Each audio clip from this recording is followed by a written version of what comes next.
Item ಯಾವುದೇ ಇರಲಿ try ಮಾಡಿ ಆಚಿ ಚಿಕನ್ ಮಸಾಲಾ. ಆಚಿ ಚಿಕನ್ ಮಸಾಲಾ. ಇನ್ನು ಕೊಲ್ಲಿ ಯುದ್ಧ ನಿಲ್ತಾ ಇಲ್ಲ. ಇರಾನ್ ಮಾತ್ರ ಪ್ರತಿಕಾರದ ಬೆಂಕಿಯಲ್ಲಿ ಬೇಯ್ತಾ ಇದೆ. ಇತ್ತ ಅಮೆರಿಕ ಇಸ್ರೇಲ್ ಸೈಲೆಂಟ್ ಆಗೋ ಲಕ್ಷಣಗಳು ಕಾಣಿಸ್ತಾ ಇಲ್ಲ. ಇದೆಲ್ಲದರ ನಡುವೆ ನಮ್ಮ ಭಾರತ ಗ್ಯಾಸ್ ಅಥವಾ ಸಿಲಿಂಡರ್ ಗ್ಯಾಸ್ ಸಿಗದೆ ಒದ್ದಾಡ್ತಾ ಇದೆ. ನೋಡಿ, ಈಗ ಕಲಬುರಗಿಯಲ್ಲಿ ಕಮರ್ಷಿಯಲ್ ಸಿಲಿಂಡರ್ಗಾಗಿ ಪರದಾಟ ಮುಂದುವರೆದಿದೆ. ಸಿಲಿಂಡರ್ ಸಿಗದೆ ಪರದಾಡ್ತಾ ಇದ್ದಾರೆ ಹೋಟೆಲ್ ಮತ್ತು ಬೇಕರಿ ಉದ್ಯಮಿಗಳು.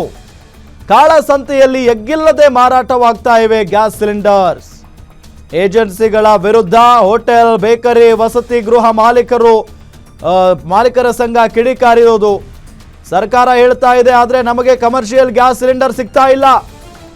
ರಾಜ್ಯ ಸರ್ಕಾರ ಕಲಬುರಗಿ ಜಿಲ್ಲಾಡಳಿತ ಅಧಿಕಾರಿಗಳ ವಿರುದ್ಧ ಆಕ್ರೋಶ ವ್ಯಕ್ತಪಡಿಸಿರೋದು. ಸೌದೆ ಒಲೆ ಮೇಲೆ ಅಡುಗೆ ಮಾಡಿ ಹೋಟೆಲ್ ನಡೆಸೋದಕ್ಕಾಗಲ್ಲ, ಕಮರ್ಷಿಯಲ್ ಗ್ಯಾಸ್ ಸಿಲಿಂಡರ್ ಪೂರೈಕೆ ಮಾಡುವಂತೆ ಆಗ್ರಹಿಸಿದ್ದಾರೆ.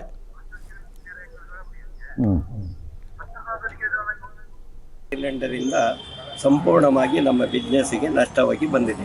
ಸರಿಯಾಗಿ ಗ್ಯಾಸ್ ಸರಬರಾಜು ಆಗದಿದ್ದ ಕಾರಣ ನಮ್ಮ ಹೋಟೆಲ್ ಉದ್ಯಮದಲ್ಲಿ ಸುಮಾರು 20%ಗೆ ವ್ಯಾಪಾರಕ್ಕೆ ಬಂದಿದೆ. ಯಾಕಂದರೆ ತಾತ್ಕಾಲಿಕವಾಗಿ ಕಟ್ಟಿಗೆ ಇದ್ದಿನಿಂದ ಮಾಡುವಂಥ ವಸ್ತುಗಳೇ ಕಡಿಮೆ.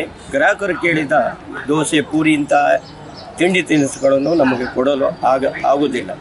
ಕಾರ್ಮಿಕರನ್ನು ಸಲುವುದು ತುಂಬನೇ ಕಷ್ಟ.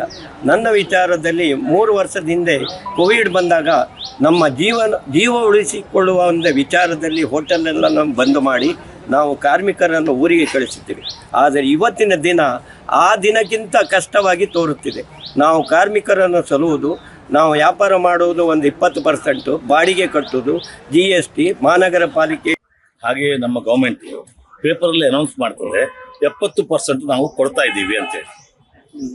1ನೇ ತಾರೀಕಿಂದ 28 ತಾರೀಕಿನವರೆಗೆ ಯಾವ ಹೋಟೆಲ್ಗೆ ಎಷ್ಟು ಕೊಟ್ಟಿದ್ದಾರೆ ಅನ್ನೋ ಅಂಕಿಅಂಶ ಅವ್ರ ಹತ್ರ ಇದೆ. ಯಾವುದೇ ಹೋಟೆಲ್ಗೆ ಒಂದೇ ಒಂದು ಸಿಲಿಂಡರ್ ಕೊಟ್ಟಿಲ್ಲ.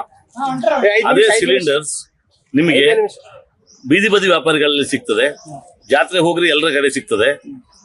ಕಾರ್ಪೊರೇಷನ್ ಟ್ಯಾಕ್ಸ್ ಕೊಡೋರು ನಾವು, GST ಕೊಡೋರು ನಾವು, IT ಕೊಡೋರು ನಾವು. ನಮಗೆ ಯಾವುದೇ ರೀತಿ ಸವಲತ್ತಿಲ್ಲ.